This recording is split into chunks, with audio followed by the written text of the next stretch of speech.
The preceding program was paid broadcast. Any ideas, comments, and opinion expressed by the program hosts do not necessarily reflect the views and opinion of the station.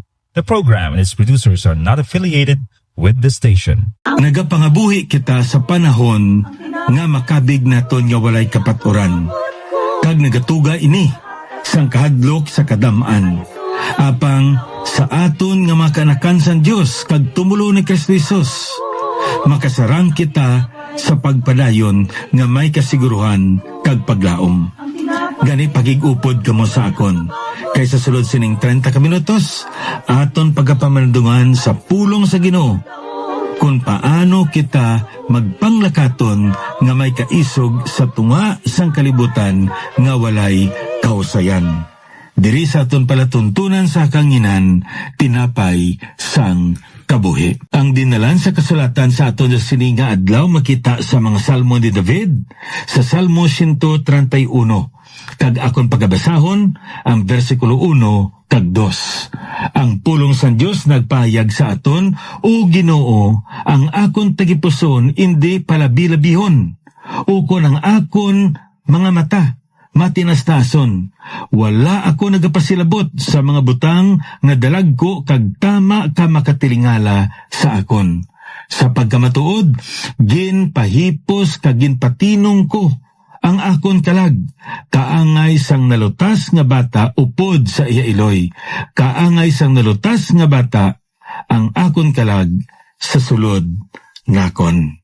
Like a river attendeth my way, when sorrows like deep sea billows roll.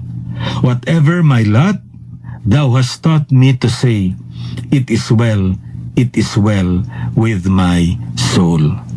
Nga ang may kalinong, ikaw kag ako, sa aton nga mga kalag, bisan pa sa tunga sang kagamo, sa mga gumuntang, kag sa mga butang, kag mga sirkumstansya nga hindi naton mapaktan. Ang rason dira, tungod sang prinsipe sang pagidait nga nagpuyo sa aton kabuhi paagi sa kaluwasan nga nabato naton sa iya. Sang nagtuo kita kay Kristo Jesus bilang aton niya manuluwas, ginbato naton siya. Kag tungod sini, may ara kita kalinong nga nagapabilin sa aton. Ining kalinong, ginatog naton peace. May duwa ini ka mga bahin, ang peace with God kag peace of God. Ining peace with God, paagi ni sa aton kaluwasan, ginhatag niya sa aton. May kawayon sa tunga naton. Tungod makasasala kita nga makatawan kag matarong ang aton nga Dios. Apang paagi sa kamatayon ni Kristo Jesus, ginbayaran niya silot sang aton nga mga sala nga among kamatayon. Kag tungod sini, ginhimo niya kita nga matarong, kag nga sa tubangan sang amay matarong kita tungod sang pagkamatarong ni Kristo Jesus ang ginatag sa imo kag sa akon. Kag nyan may ara nga pagidait sa tunga naton. Sa piyakabahin may ara man kita ginatawag nga peace of God, ang kalinong sang Dios. Ano ini ang kalinong sang Dios? Amo ining kalinong nga hindi mahatag sang kalibutan. Amo ining kalinong nga sa diin nagapadayon kag subong nagahatag sang dako nga pagiya sa aton. Kag aton ini nga ma-experiensyan sa tion nga nangin mapinangamiyuon kita kag sa aton ni pagsalig sa aton nga Ginoo. Amo ini ang ginatawag naton diri kamatuoran sa sini nga kalantahon. Sa tunga sang kagamo, sa tunga sang mga gumuntang, ikaw kag ako may kalinong kita kay nga aman tungod sa Kristo nga imo kag akon nga nabaton. Sa sini nga pamlandong naton subong sa pulong sa Ginoo, magasugod naman kita sang isa ka series diri. Kag aton ini nga ginatiguluhan, Walking Courageously in a World of Chaos. Kung sa aton pa, ang pagpanglakato naton nga may kaisog sa tunga sang kalibutan nga tam-an kagamo. Kung kaisa ang pulong bala nga gamo, kag ang pulong nga kaisog, kasiguruhan, daw wala ini nagaupod, kay masami kon magamo ang kahadlok amo ang nagari, apang kon ikaw tumuluo sa tunga sang kagamo sa sininga kalibutan, makapadayon kitaya. Amo ni nga ko lang taon naton niya sa aton bala passage of the day katahom sang ginhambal diri ni David, no? Kag may isa diri ka translation, no? Ang akon bala pagabasahon sa inyo. Psalm 131 verse 1 and verse 2. O Lord, my heart is not proud, nor my eyes haughty.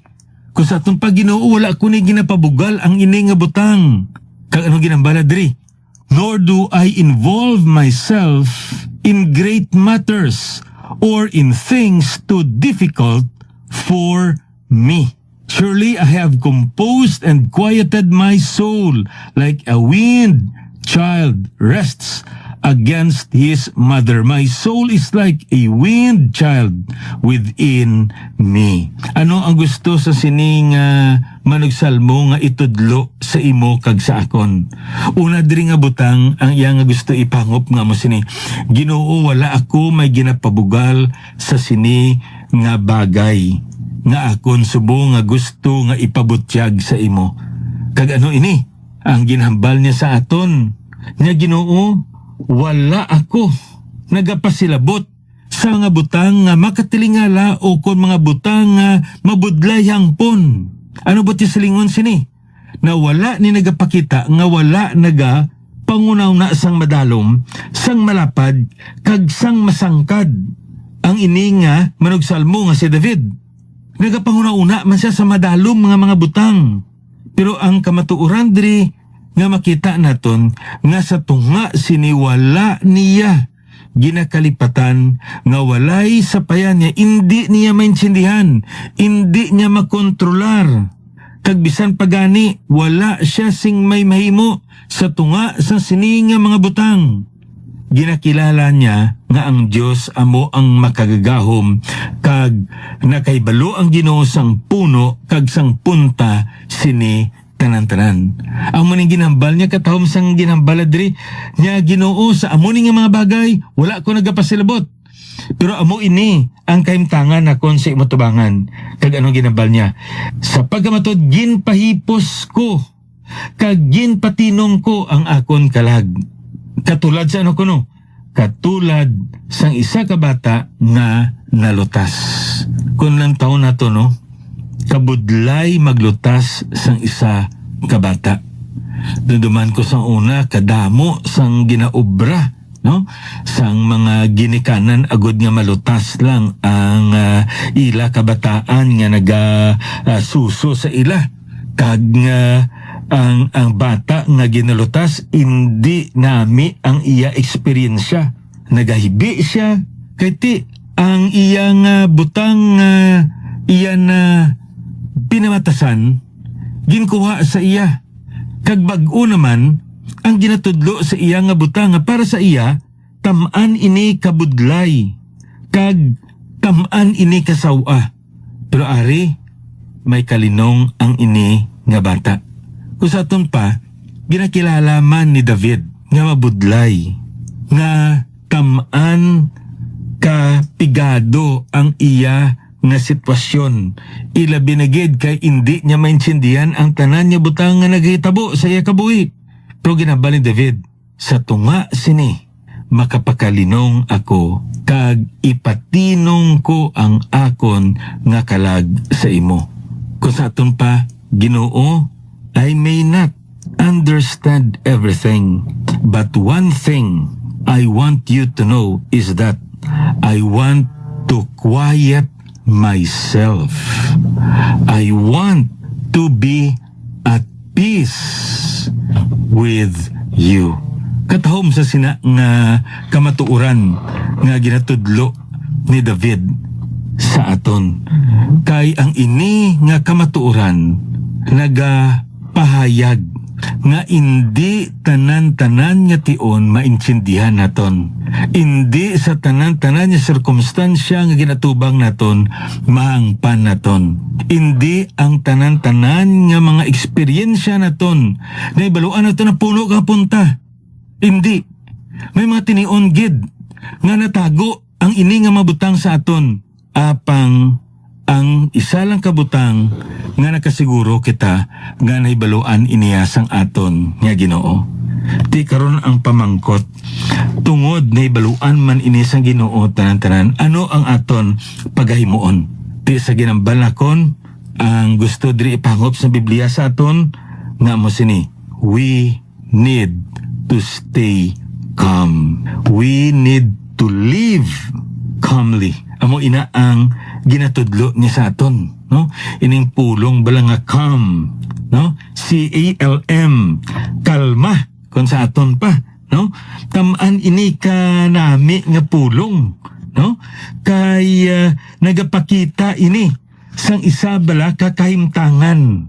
Ti kon lang taon bala nato, no? Ining pulong bala nga calm. Duman ko ni sa akon bala nga anak, no? May ara sa libro. Kag ini nga libro may nagakasari-sari nga kada sigon bala sang hangin, no? Ang hangin ginatakos man ini sa iya kada sigon. Kag ang pagtawag sini sang device, no? Nga amo ang nagatakos sang kada sigon sang hangin, amo ang Beaufort scale, no? Amo ini ang tawag nila, no? Beaufort wind scale. Kung sa aton pa, wind speed ang kada sigon sang hangin. Kag kon ang hangin nagadupoy-dapoy mga 1 ka kilometro panaog o kunubo pa dira, ginatawag ina calm. Na dira nato na ang pulong, no, nga kalma. Kon ang hangin madasig mga 1 kilometro tub 27 kilometros, ginatawag ina siya breeze. Kung mag-28 tub 55 kilometros per ora, ginatawag ina siya gale. So madasig pagid. Di kung magsubra siya 56 tub 63 kilometros per ora, ginatawag na ina siya storm, bagyo, no? Kag kung magsubra siya 64 kilometers or more, ginatawag ina siya hurricane. No? So ti amo ina ang ginatawag naton Beaufort wind speed scale. Ti ining calm amo ini ang pinakanubo sa tanan sa ila, less than a kilometer per hour. Kag nga ang ini nagapakita nga nagahulag, may hangin, pero tamaan gid ka ginatawag naton mahinay. Kag tungod sini ginatawag ini siya calm o kon matinong. Sa aton gali nga pagkabuhi, ang handom sang Ginoo sa imo kag sa akon nga magmatinong man ang aton nga kabuhi. May mga tinion nga labugayon nga kita sa sirkumstansya, pero gahandom siya nga may ara katinong sa aton niya nga kalag. Amoy na kon aton niya lang taon niya sa Salmo 131, madamo sang butang nga hindi niya mangpan, nga napatay ang akon pinalangga. Maayo man ako niya tuon nga wala ko kapasar sa akon final exams. Sincero man ko sa akong trabaho, honest man ko sa akong trabaho, nga wala ko ya maupod sa promotion. Amo ining mabuta nga hindi naton maintindihan. Apang sa tunga sang kagamo, dapat may ara gali kita sing kalinong.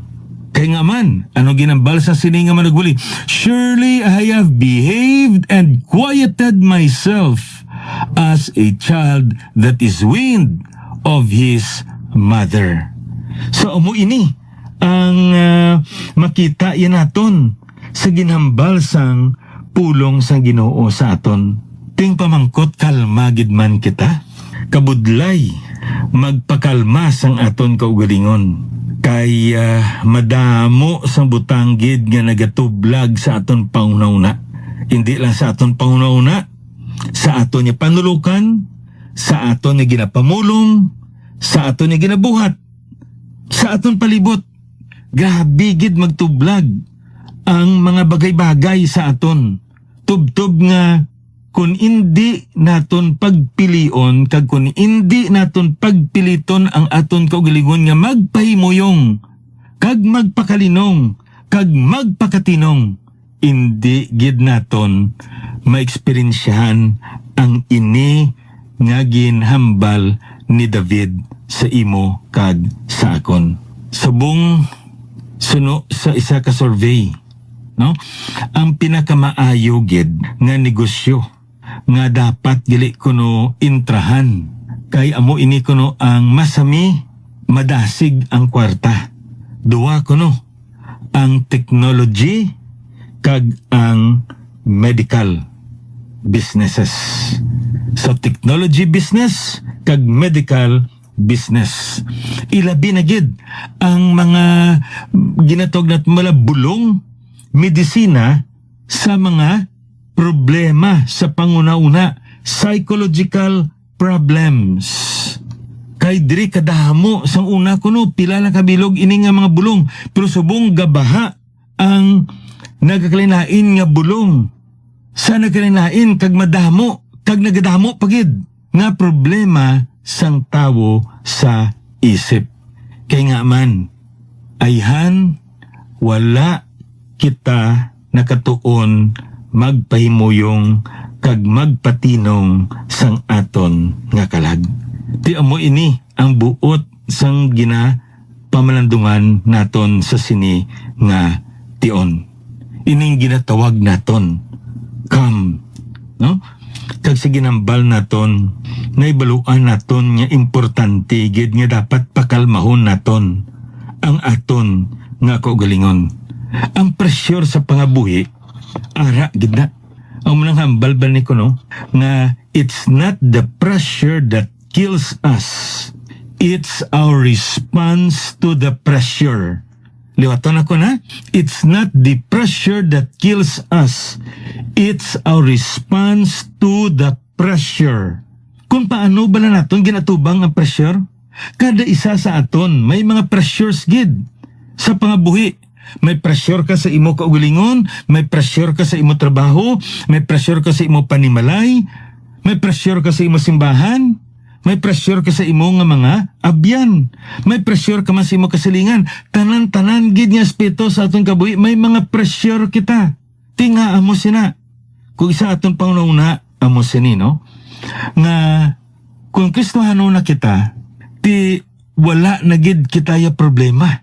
Amo na ko isa ang delikado, bala nga mo kata nga dako gid mo problema. Kari kabla sa Ginoo kay wala ka na problema. Sala ina nga pulong nga mabatian naton. Kay may mga tinion pagani nga magdamo pagid ganing problema ta kay nagsunod kita sa Ginoo. Kay bisan pagani nagambal ang pulong sa Ginoo sa aton dira.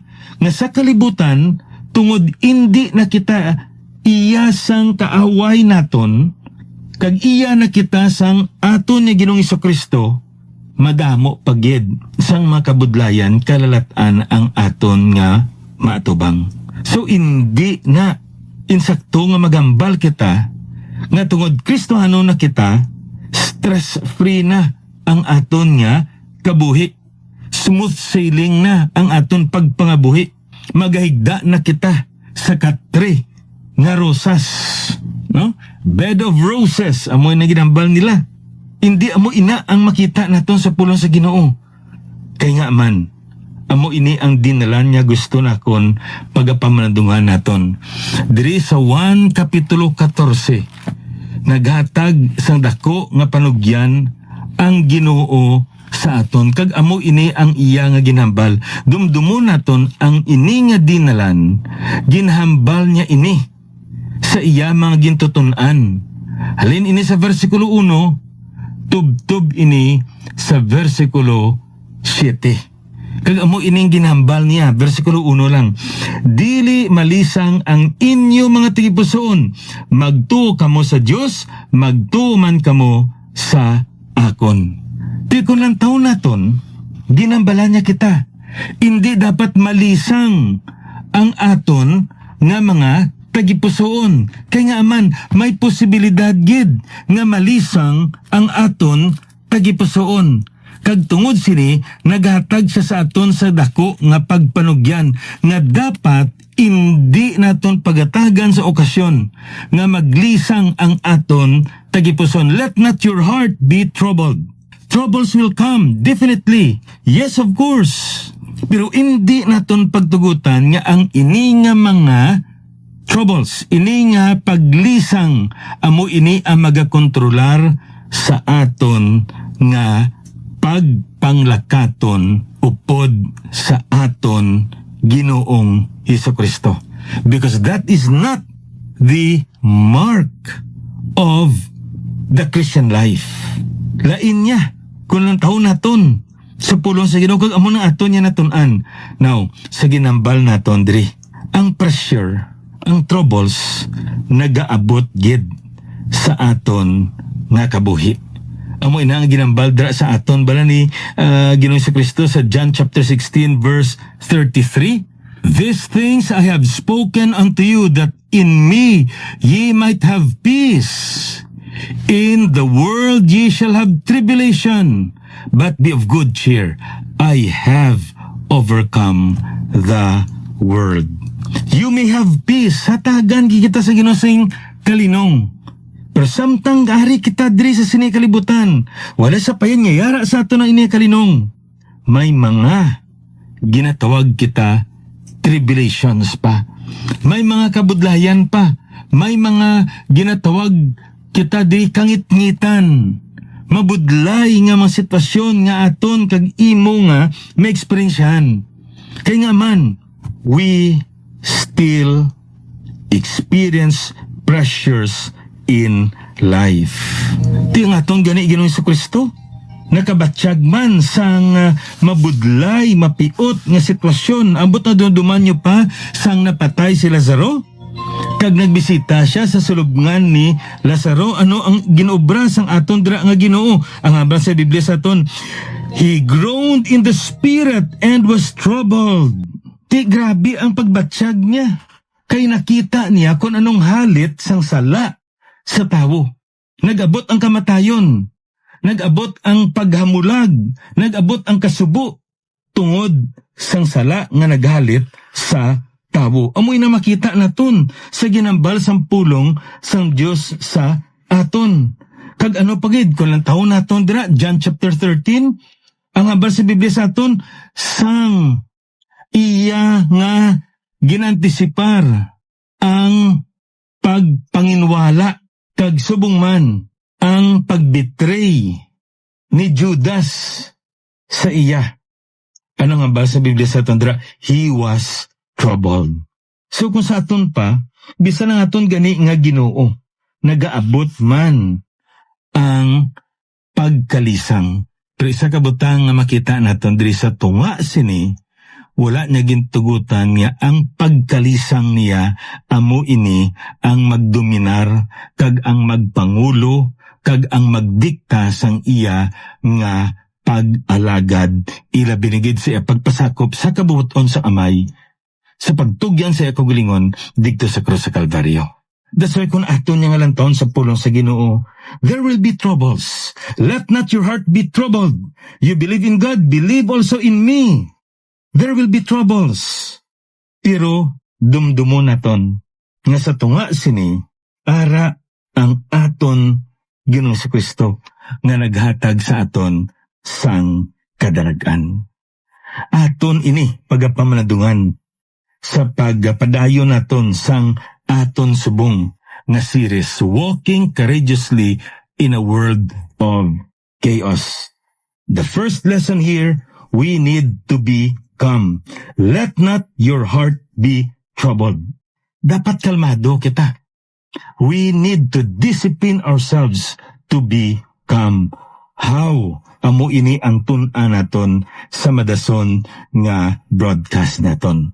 Ang ako na assignment sa inyo, basa John chapter 14 verse 1 through 6. Kag diri pagatun-an naton sa madason pagid nga mang inadlaw ang ini nga dinalan sa kasulatan agud makita naton kung paano ikaw kag ako mangin kalmado kita sa tunga sa mga kangitngitan kagabudlayan nga aton nga ginaatubang. Sa madaso naman ni broadcast, magakit anay kita. Ininyo alagad, abyan sa kanginan, Pastor Neil Vilches ang Ginoo, magapakamayos.